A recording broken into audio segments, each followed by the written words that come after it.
repeat and repeat again and repeat again. And the following year, it was another repeat. I worked in a food company and I worked in analytical. And one of my jobs was to test new products. And we would have summer interns in there who major in food chemistry. And they always, it's like they're going to have a new brand of salad dressing. Okay. And they whip this stuff up. Now, each test was to cost $400. When I did something, it cost $400. And I used to do a lot of them. Oh, I used to do 40, 60 a day. Yeah, people doing research, a research place. And which is great. You got the summer interns and they do then they're doing salad dressing. And it got to the point these people would find out how much salt they put into it, how much vinegar they put into it, how much this they put into that, how much that they put into it. And of course, I was the person who tested for fat, and I would test it for fat. And okay, they work on a couple of these all summer long as interns, and they create their their new salad dressing or new cheese or whatever the company had as a major product. And okay, get all this research done and all this done and everything else. Well, the following year, they get more returns. And again, it's the same thing, a salad dressing, a new cheese, a new ice cream, a new this, a new that, a slightly different something, and the same test over. In the following summer, same kind of type of test, the same stuff, over and over and over. Until somebody realized, that's what my supervisor, why are we doing these tests? Huh? We got the formulas coming in. Don't these people really, they're food chemistry, right? Don't they realize what they're doing? That if you put so much salt into something, uh huh, yeah, it's too much salt. So they're going to reduce it down and they're going to do it again. And they do it again. And wait a minute, if you do this, it contains fat. And my supervisor said, wait a minute, what are we doing? They're taking something that our product here that's proven has all this what's supposed to be the ingredients in it, right? And they're adding a little bit more here or subtracting a little more there, and they're testing this stuff. We need something new. Create something new. Don't take this salad dressing here that says fat free and add fat to it. Yes, and it was a repeating. And you find this in industry where um, people are repeating what's already on the market. Well, yes, just a little bit odd here and just a little bit odd there. But they're doing research that has been done before. Okay, I can see you improve upon it. Right, but you're doing tests that other people have already done again and again. And you get people like me who need a job. And I'd be glad to test a thing, but this stuff looks very familiar, you know. Um, we need something new. Now, the company I work with, they're let's say it's a new product, a new type of salad dressing, and okay, it gets approvable. It gets to that point, yes, it's fat free and that thing. Then it has to be tested in the test kitchen, which just happened to be next door to me. It's tested there, and people like me go in there and test for salad dressing, and we write down what we know. And it's too much salt, too much this, too much that. That doesn't taste right. Okay, and then it goes for a outside firm, which people off the street go in there and they test the salad dressings, testing firms. And that usually goes to three or four different firms so you get a cross section of it. And then you go with that thing. And if it becomes a winner all the way down the line, you manufacture it. Hopefully, people will accept it.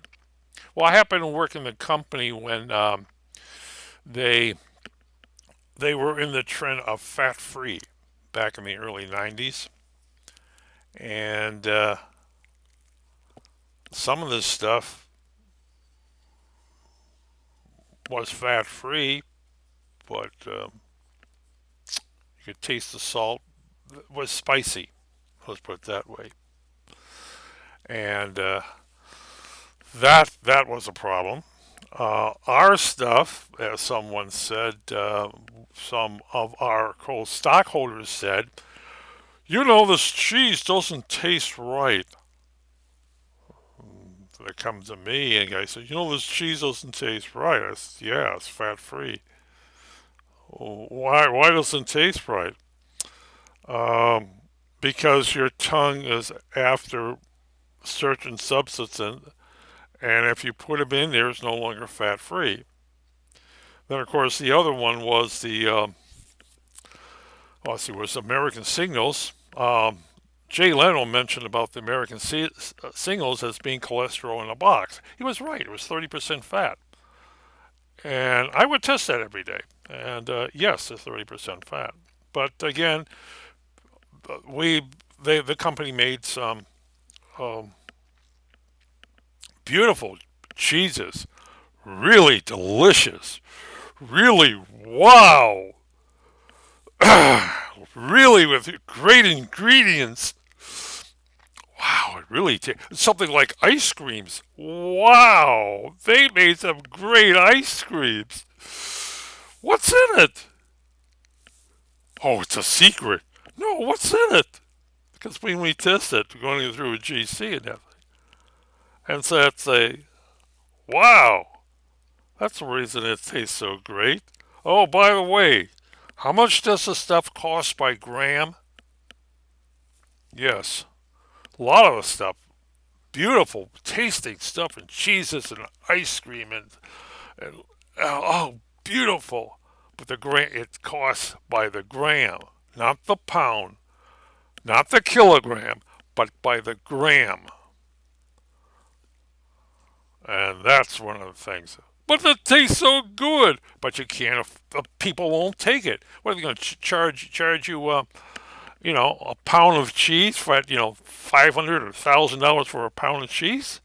Oh no, they don't do it. They won't. And there are cheeses that are like that. There are very expensive products on the market you will never see on your store shelf. Be especially shelves like Marniel's or Amazon. Now that you will not never see, the common person like me could never afford it. Tastes great, but it's like wine. Why, this wine is 100 years old. Yeah? No, no, it tastes like 100 years old.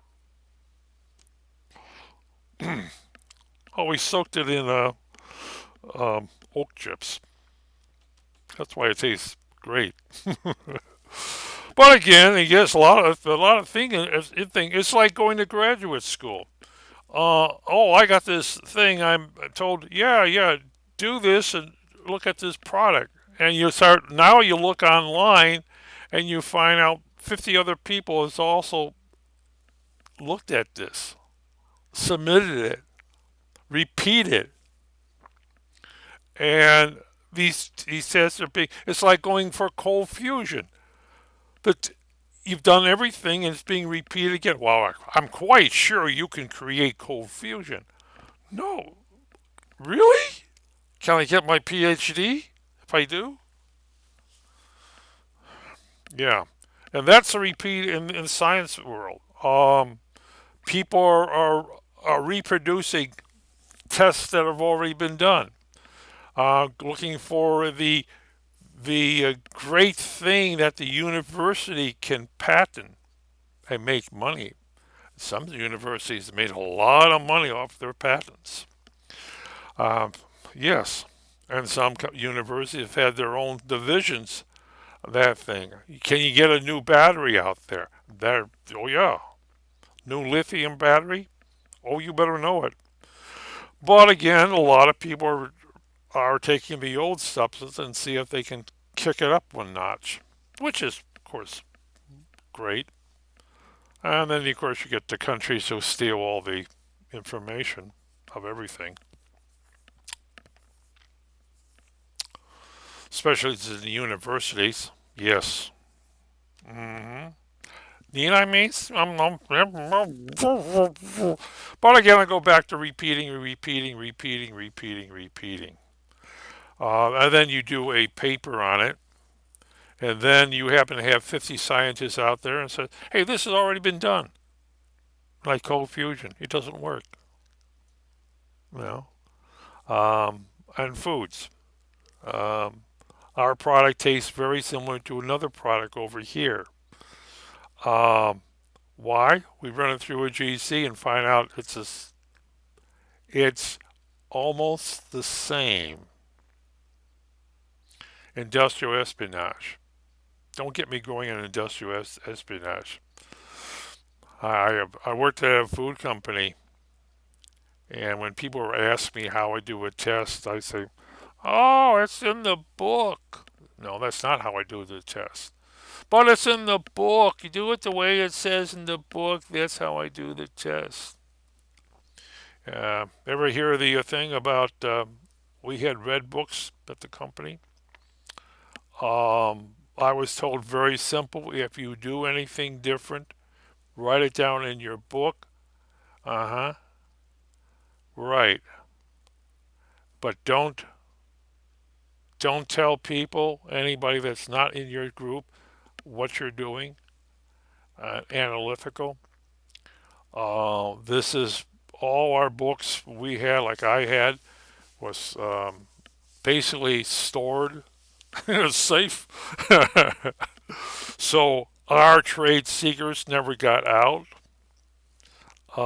Yes, our trade secrets, because we would have interns in the summertime there who could easily walked into somebody else's thing, and all the copy machines had keys to them.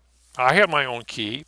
Other people, the interns never had keys with it. They would have to ask permission to go in there, and they would have to put in a code for something. All our books, might say, our books were under lock and key for the simple reason, not that thing.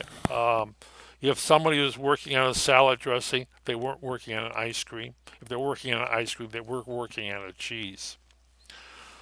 Trade secrets. Oh, you better know it.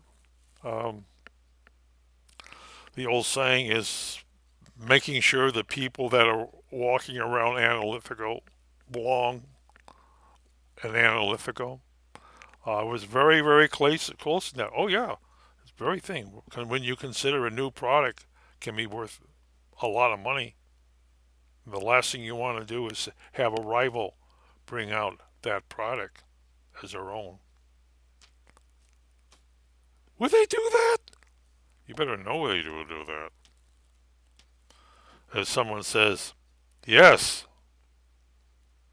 if I see a repeat too many times, one of the things is watch watch what people are formulas, because we in analytical can tell you a lot by what the person is submitting. And as I said, repeats. Oh well.